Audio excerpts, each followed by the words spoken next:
Tomás, buenas tardes. Bienvenido de nuevo a Un Cuarto Propio. Buenas tardes, Carmen, y bueno, igualmente agradecido por estar ahí contigo un mes más, en tu cuarto propio, pues para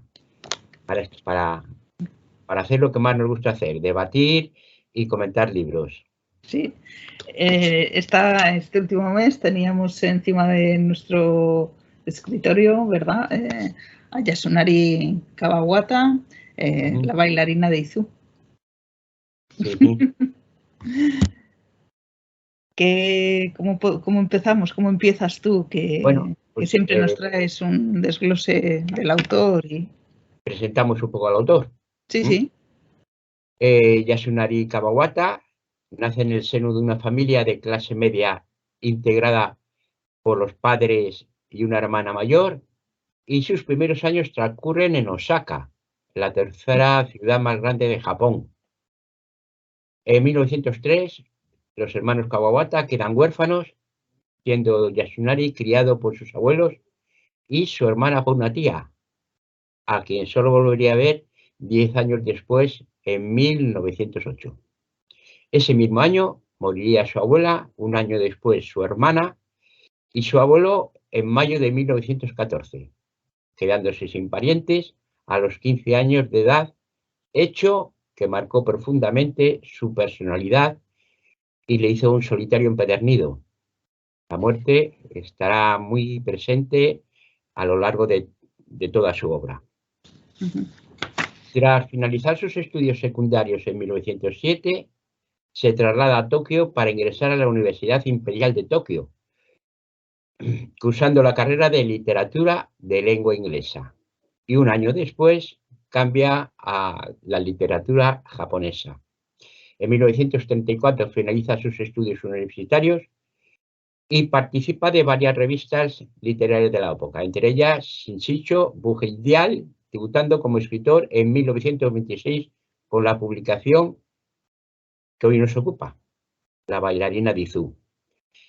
Trabajó como periodista para varios periódicos importantes de Japón durante la Segunda Guerra Mundial, 1939-1945, aunque se negó a participar en el fervor militarista que abundaba en esa época.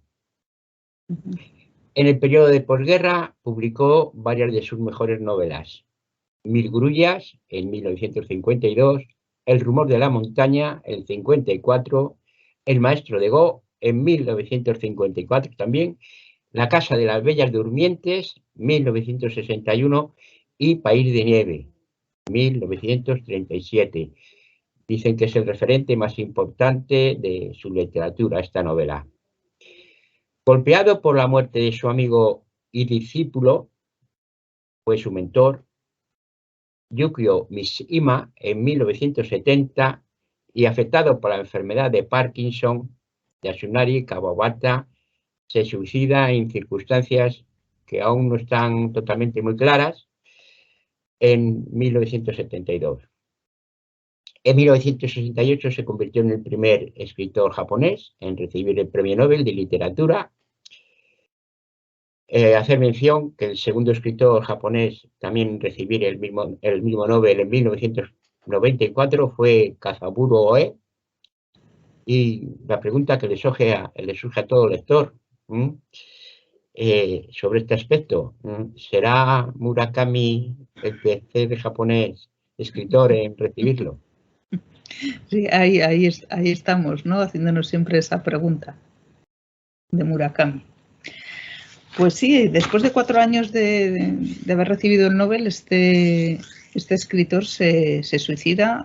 Bueno, se sigue pensando que es un suicidio, aunque bueno, las causas, lo que encontraron en su casa no fue una evidencia de suicidio como la de su amigo, ¿no? Que dejó una carta y dejó... Pero aquí no hay tanta evidencia. Te voy a decir por qué. Porque en el discurso que hizo al recibir el Nobel, que se titulaba el ensayo El bello Japón y yo, ahí deja muy claro que está en contra del suicidio, dado su su arraigo con el budismo, no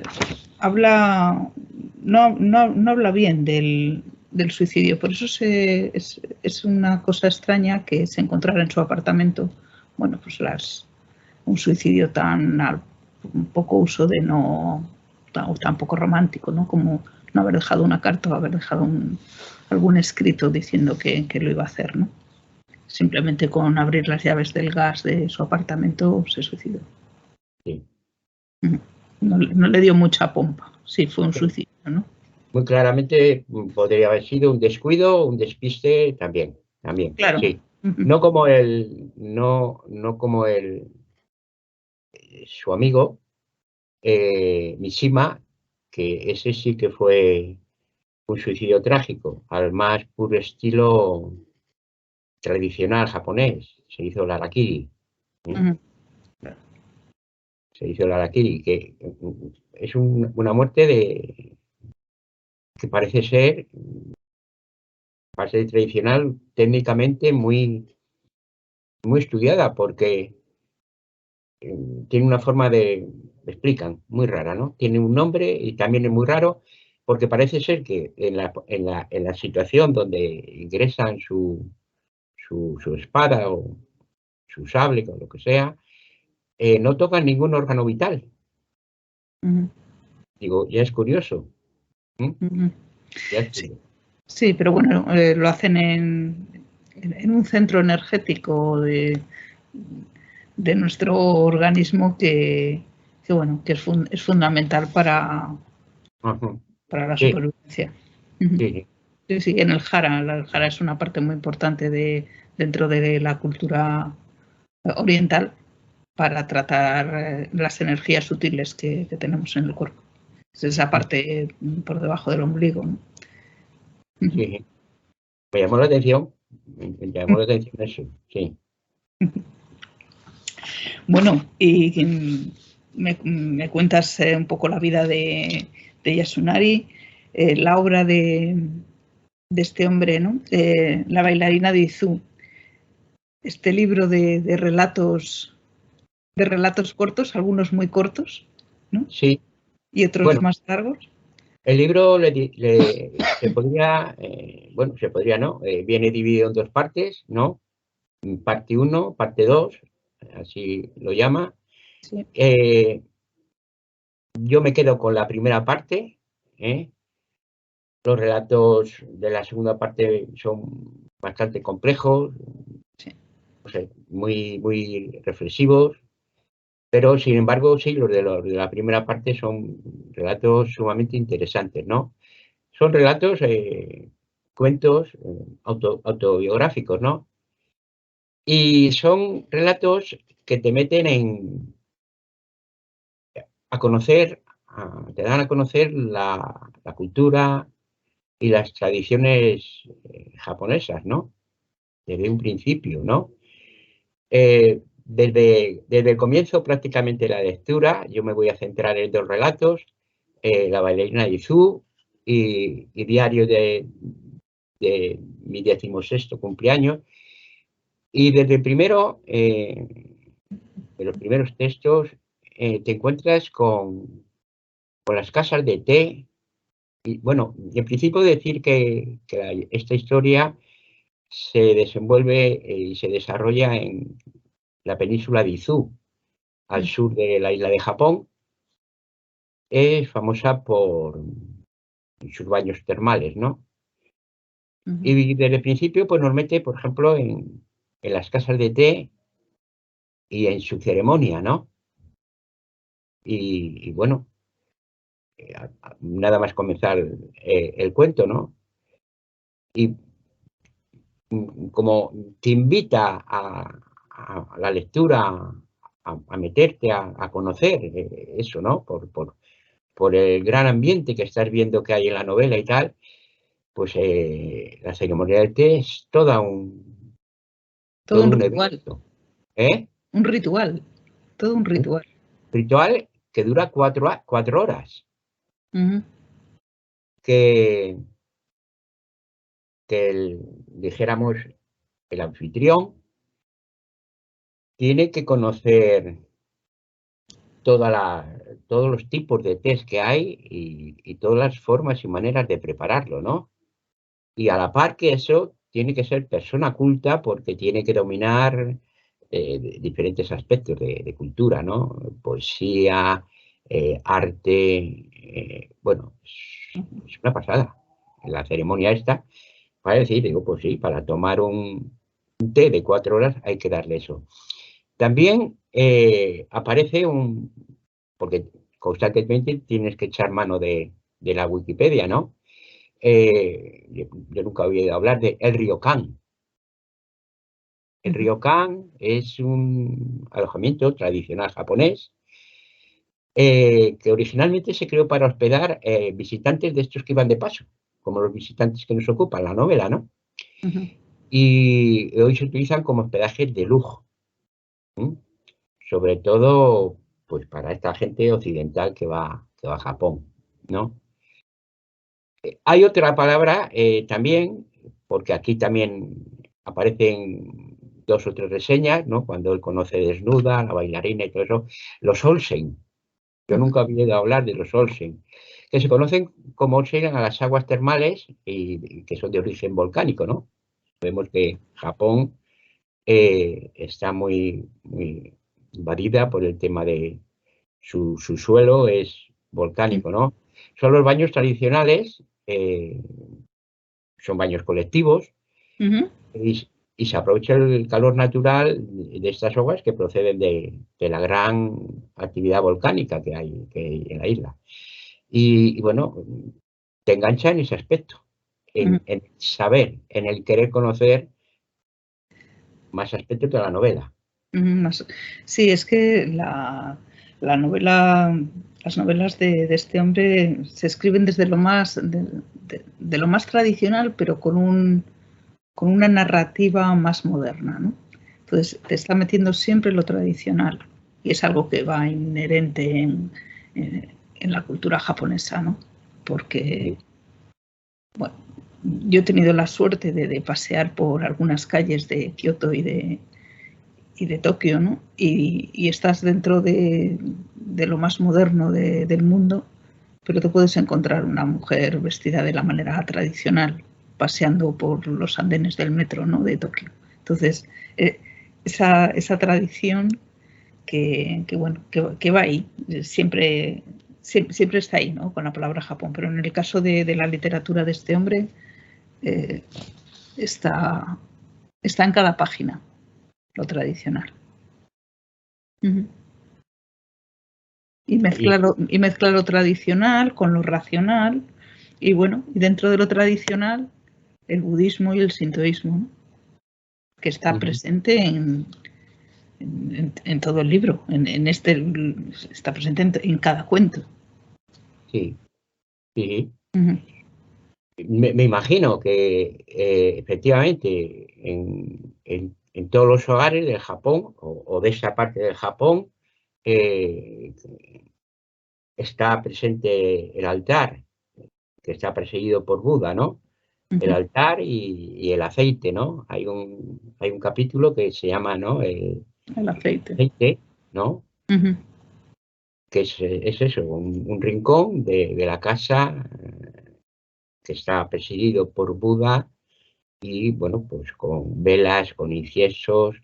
Sí, está muy presente en la vida diaria, en la religión, en la fe de ellos, en cómo actuar, todo en referencia a Buda, ¿no? Y en casa.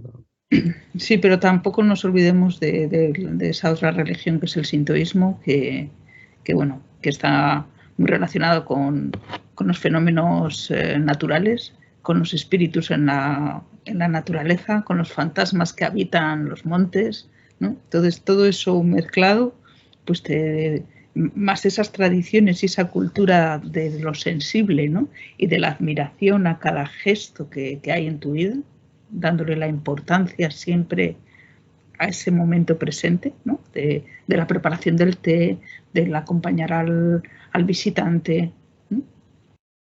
pues hace que la novela, la trama, parece que no haya trama, que haya simplemente un desarrollo de acontecimientos muy lentamente. Donde todo pasa y no pasa nada. Eso es, donde todo pasa, no pasa nada, y cuando llegamos al final, pues tampoco te lo deja tan cerrado como para que des por finalizado el relato o el cuento, sino que deja un final siempre como abierto al lector. Entonces hay estudios de la literatura de Yasunari que lo compara con, y él mismo lo hace, ¿eh? Hay escritos de él donde relaciona su literatura, su forma de escribir, con los haikus, esos poemas cortos, ¿no? Que son, lo relaciona por la estructura que puede tener el haiku, ¿no? De sensibilidad y de dejar siempre abierto el poema, ¿no? Pues de esa manera deja abierto su literatura, su relato. Uh-huh. La verdad, me sonrío porque en nuestra clase de literatura de los miércoles, no sé si vamos a salir especialistas en haikus. Llevamos 2 clases hablando de haikus. Sí. 2 clases.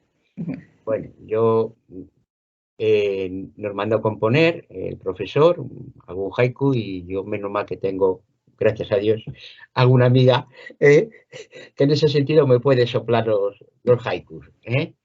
Pero llevamos 2 clases dedicadas a los haikus, en una clase de literatura castellana. Vale. Bueno.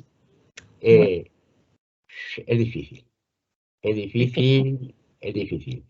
El examen que nos pusieron ayer era diferenciar entre varios haikus, cuáles eran originales escritos por japoneses y cuál escritos por occidentales. Complicada la clase. Bueno, ya hablamos en otro momento de Sí, esa experiencia tuya sí, con los haikus.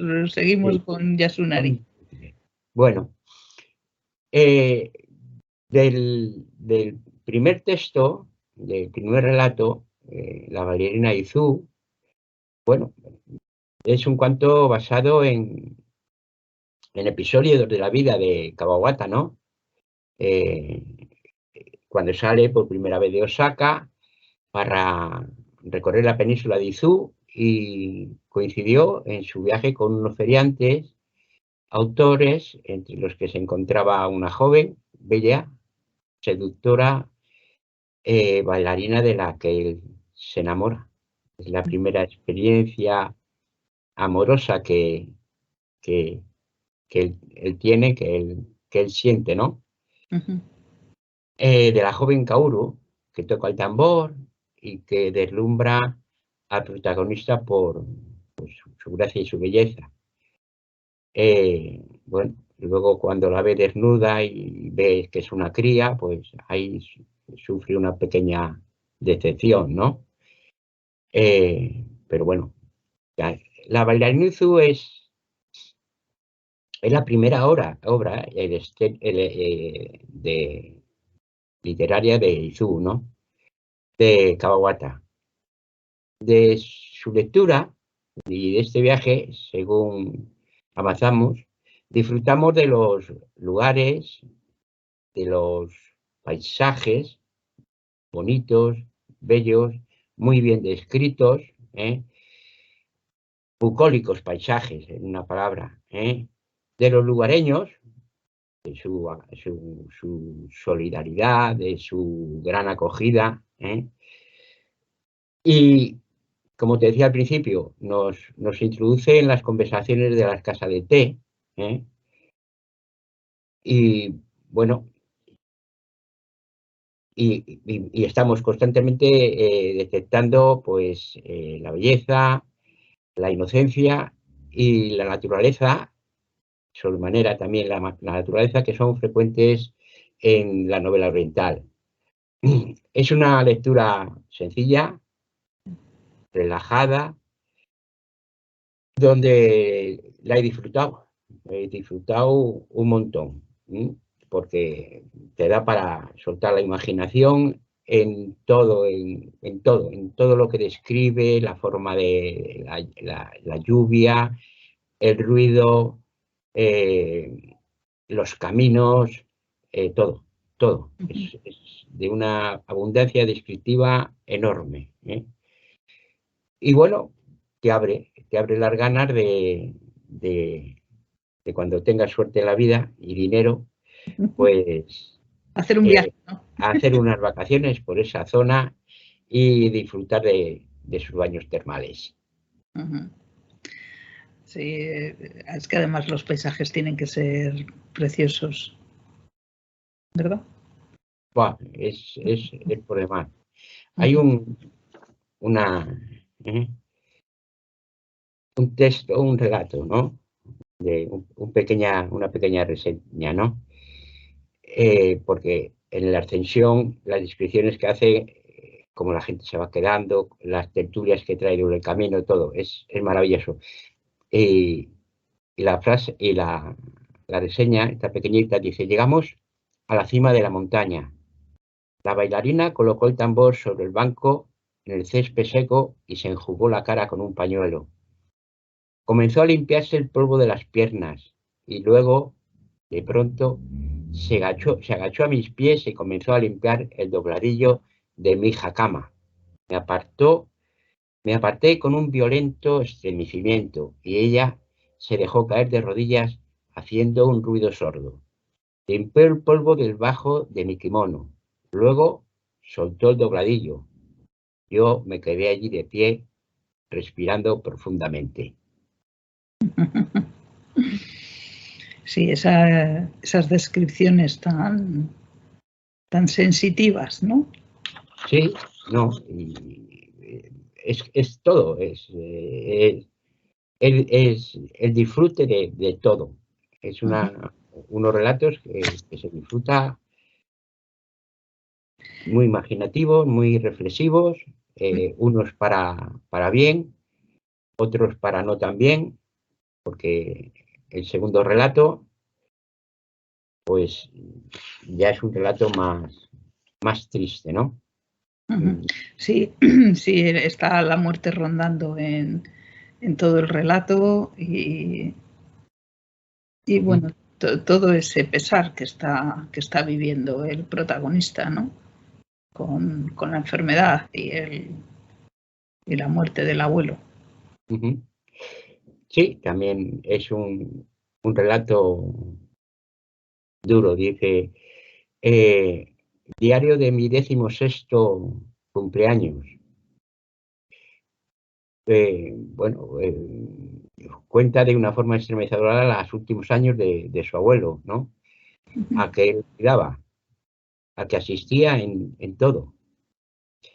Desde hacerle el té, eh, desde ayudarle a orinar, desde acostarle en su lecho, desde cambiarle su postura, o de recordarle que ya había cenado, ¿no? También es un comentario autobiográfico, también es un cuento autobiográfico, ¿no? Es un relato, pues, crudo, duro, es estremecedor, pero también es un relato muy reflexivo, ¿no? Porque te queda la sensación de decir, cuando tienes una dependencia ya tan grande, tan enorme, para todo, porque además el abuelo era ciego, era sordo, padecía Alzheimer. Te paras a pensar, ¿no? Lo primero, la primera impresión que me da, y merece la pena ese tipo de vida, merece la pena eh, esa forma de vivir, porque la verdad es duro, es estremecedor, ¿no? Ponerte en el lugar de él, porque le ayuda, y le ayuda además sin ningún tipo de reproche, porque nunca se le ve que haya ningún reproche. Le ayuda junto a otras dos mujeres de la aldea que van a cuidarle, pero te queda eso, ¿no?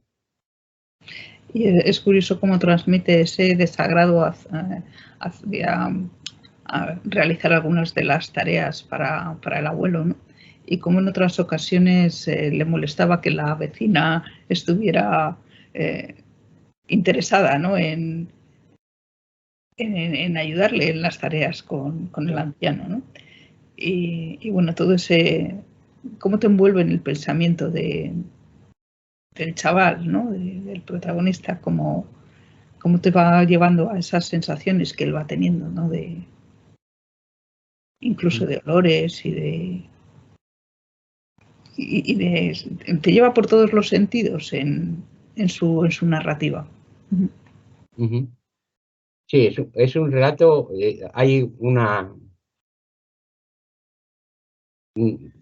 reseña del relato con la que yo me quedo, que dice: no puedo imaginar algo simplemente, que algo se haga simplemente, a que algo simplemente se haya desvanecido o perdido en el pasado tan solo porque no lo recuerdo. Esta obra no pretendía resolver el enigma del olvido y de la memoria. Tampoco tenía intenciones de responder a las interrogantes de tiempo y vida. Pero es verdad, que ofrece ciertos indicios y algunas evidencias.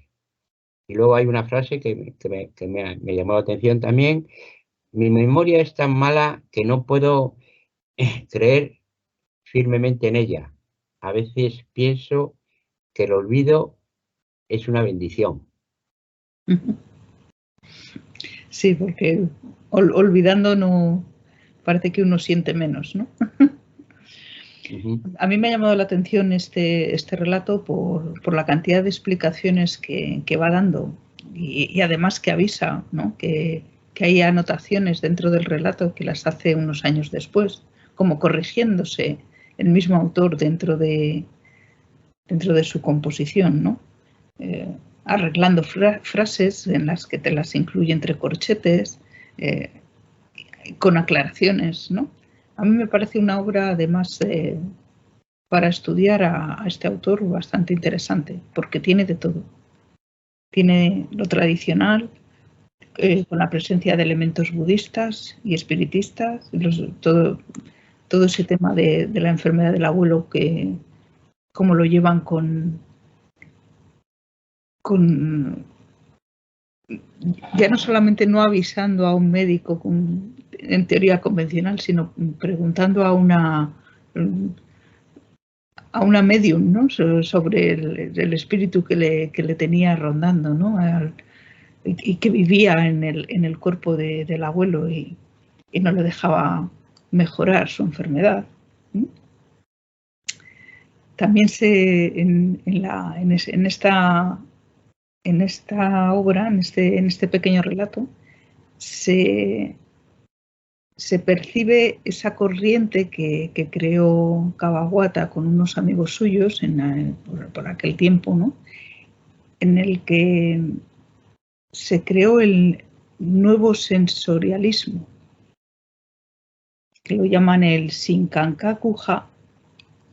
Es una corriente en literatura que se centra en las sensaciones y en los 5 sentidos.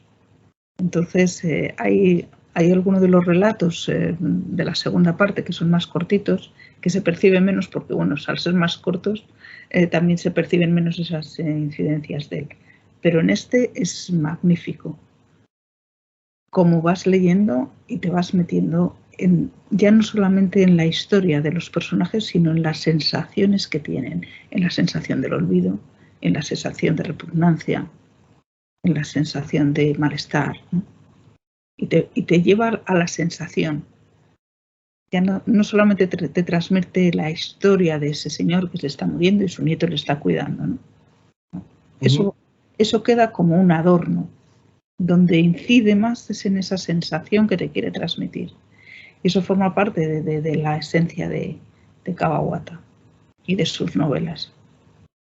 Sí, en este relato yo no conocía esa corriente, ¿eh? La verdad que no conocía esa corriente, pero tal como me lo estás explicando, este relato es un claro ejemplo de ello. O sea, Pues sí.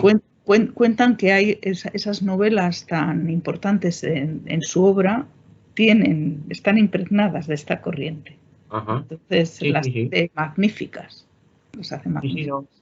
Pues aquí es palpable.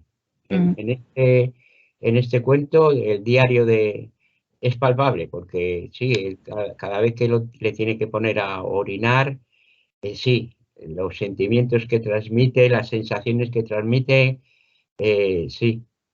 Y hay otro Ah, relato en la segunda parte, el que se titula Aceite o el aceite, que ah, pasa lo mismo también. sí, sí. Sí, ¿Eh? él le coge asco o repugnancia al aceite, ya no puede, porque desde muy pequeño ha estado viendo a través de esas lamparillas de aceite que se utilizaban en los funerales, y él le llega a coger una cierta animadversión, ¿no? O sea que ya... Y esas sensaciones también que te transmite en la bailarina de Izú, ¿no? Cuando, pues con los baños termales, ¿no? Las Sí, sensaciones de sí, los sí. baños termales, la sensación que tuvo él cuando la vio desnuda a ella, ¿no? Todo eso que te lo relata de una manera como muy simple, Ajá. porque no tiene unas frases tan elaboradas como la literatura que podemos conocer europea, ¿no? Ujú. Y dices que es una corriente, se llama el nombre de... Mira, Shinkankaku-ha es el neosensorialismo. Ajá.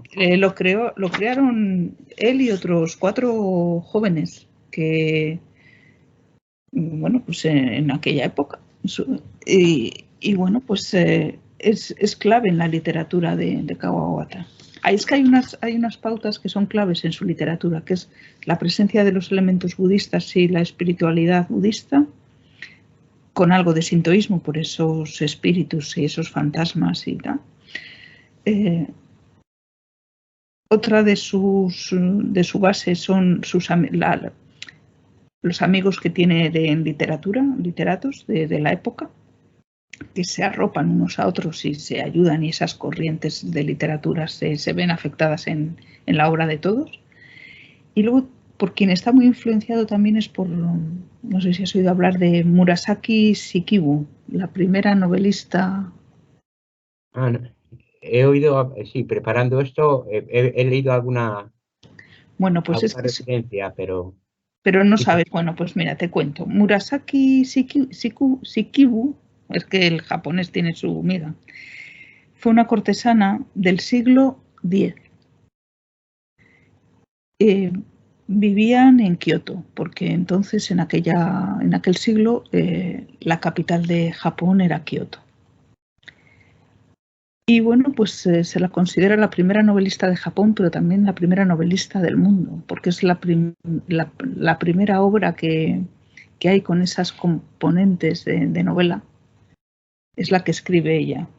El título ahora no lo sé, porque tengo 1000 apuntes por aquí. Ahora mismo no te puedo decir, pero es fácil encontrar. Y él en el ensayo que escribe para la presentación y recibir el premio Nobel, habla de ella. Habla como que no puede existir la novela japonesa sin la referencia de esta mujer, ¿no? Ujú. Y es curioso, voy a contar una curiosidad porque me ha parecido gracioso, que la traducción de Murasaki, que es el nombre por la que se conoce a esta cortesana, ¿no? A esta escritora, significa violeta, púrpura. Digo, mira, ya volvemos otra vez al porqué de cuando hablamos de feminismo, ¿no? Ujú. Y el color de la mujer, porque es el púrpura. Bueno, pues resulta que esta señora, en el siglo X, ya se puso de nombre, que en japonés el color púrpura o el color violeta, ¿no? Murasaki. Y el apellido, pues era el apellido de su padre, ¿no? Que era un teniente, era alguien importante. Otra de la base de la literatura de Kawasawa es la sensibilidad ante lo bello de la naturaleza, que eso también tiene un nombre en japonés que es imposible decir, pero puede ser como algo así como Manosau, ¿vale? Y luego, pues eso se traduce en ese idealismo y en ese simbolismo de la naturaleza, que lo vamos viendo desde la bailarina de Izu, porque nos está hablando de esos bosques, nos está hablando de esos paseos, nos está hablando de esas termas naturales, ¿no? Pero que sigues leyendo los cuentos, aunque sean los más cortitos de la segunda parte, y todo te lleva a ese punto de la naturaleza, ¿no? Y de la conexión con la naturaleza, con las estrellas, con los árboles. Sí, sí, sí, sí.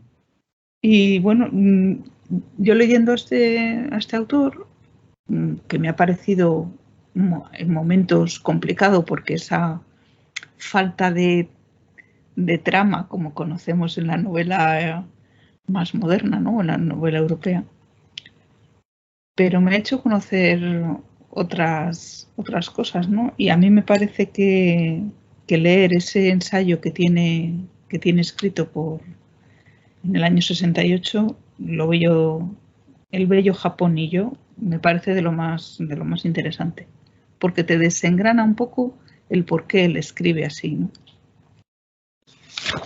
Y poco más puedo contar, ¿no? Pues la ligación que puede tener con los haikus, ¿no? Que son como las adivinanzas, entonces siempre te queda, después de haber leído un relato de esta obra de la bailarina de Izu, te queda como diciendo, ¿qué me ha querido contar?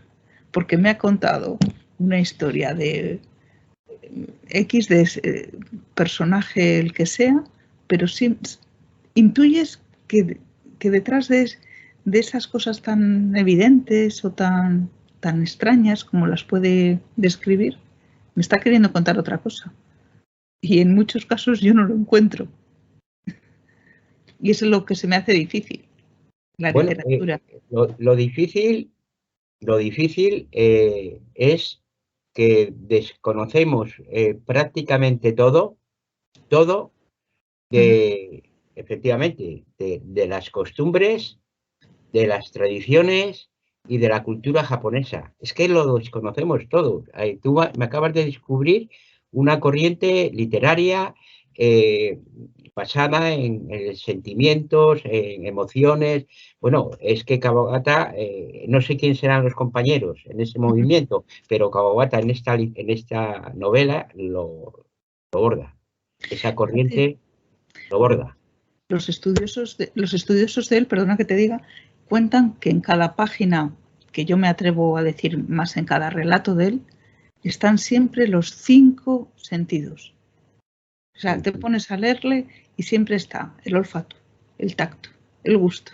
Salen los 5 sentidos. Y esa es la corriente que llevan estos jóvenes de aquella época a su literatura.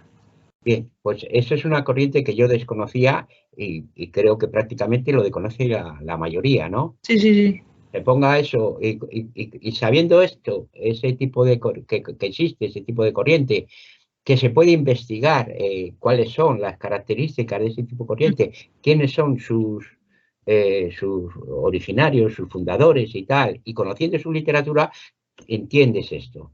Si no, si no es imposible. Si no, no lo entiende. Si no lo entiende, porque no conocemos muchísimo. Mira, así, haciendo un salto muy generacional. Yo de Japón conocía muy poco, sí. Conocía que en el año 1949, me parece que fue, ¿no?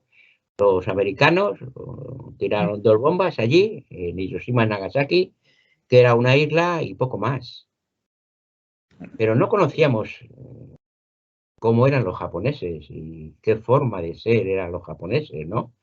En mi caso, hasta que no leí a Murakami, que hay un salto generacional enorme, ¿no? Del uno y el otro, ¿no? Es que no conocíamos a los japoneses y les veíamos como bichos raros, porque yo en aquella época sabía lo que significaba la huelga a la japonesa. No, es que no sabíamos más, sabíamos la huelga japonesa, ¿en qué consiste? Pues que trabajan más que cuando hacen una jornada normal. O sea, producen más. Y eso te sonaba no a japonés, te sonaba a chino, ¿no? Y sabíamos que las deudas de honor y todo eso, hubo épocas que se pagaba con el harakiri. y no sabías nada más. Y de ahí no te sacaran. Pues Entonces, con una cultura tan enorme, tan tradicional, tan milenaria, que te hubieras quedado en esas dos fijadas, pues ya eras triste, ¿no? pero bueno, gracias a la lectura de determinados libros que te llevan a hacer un análisis y a buscar una información porque quieres transmitir pues de lo que te ha servido, ¿no? el libro, que es lo que hacemos en este programa, ¿no? Poner en la pantalla pues un libro, una obra de literatura pues recomendable siempre. Bueno, pues además poder enlazar con algo de cultura, ¿no? Y bueno, pues es lo que he agradecido la lectura de este libro, sobre todo por el paseo que me he hecho desde el siglo X hasta el siglo XX Ya te ha dado de sí. en la literatura japonesa y en el conocimiento de determinadas autoras que merece la pena. Pues bien, yo para terminar te diría que leí hace muchos años La Casa de las Bellas Durmientes, que lo volveré a leer ya Con desde otra esa misma visión. noche, intentando detectar esa corriente literaria de la que me has hablado en esa novela, porque en su día, como no tenía ni idea, me gustó, la disfruté, pero creo que ahora en la segunda lectura que comienza esta noche lo volveré a disfrutar más, fijándome en esos detalles. de esos detalles de sentimientos, de emociones y todo eso. Bueno, que para mí Kawabata es un gran descubrimiento, que me parece un escritor sumamente interesante y que volveré a leerlo. Sí, hemos conocido cositas que nos dan pie a volver a su escribir, a su saber escribir. Pues yo no tengo nada más preparado. Yo creo que ya llevamos 42 minutos de programa. Yo, si quieres, te leo unas frasecillas que son muy cortas, ¿ya? Me parece muy bien. Y si quieres le pones punto final. Nada, son 4 frases muy pequeñas. La primera, cualquier clase de inhumanidad se convierte con el tiempo en humana. Es una frase de la novela La Casa de las Bellas Durmientes, en 1961. Otra frase de esta misma novela. Los viejos tienen la muerte y los jóvenes el amor. Y la muerte viene solo una vez y el amor muchas. Y ya para terminar, hablando de la belleza de la naturaleza, los árboles parecían cubiertos por flores de rocío. Era la sutil floración de la lluvia de primavera, una floración que casi todos pasaban por alto. Es de la novela Lo bello y lo triste de 1965. Pues me encanta. Además me ha traído recuerdos a un comentario que parece ser que hizo Kawabata cuando él llegó bueno, pues no recuerdo qué país era, donde decía, es que no se fija la gente en cuándo nieva, ni cómo nieva, ¿no?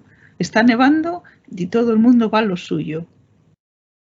Nadie se para a ver cómo cae la nieve, ¿no? Nadie se para a ver esa floración del rocío en primavera, ¿no?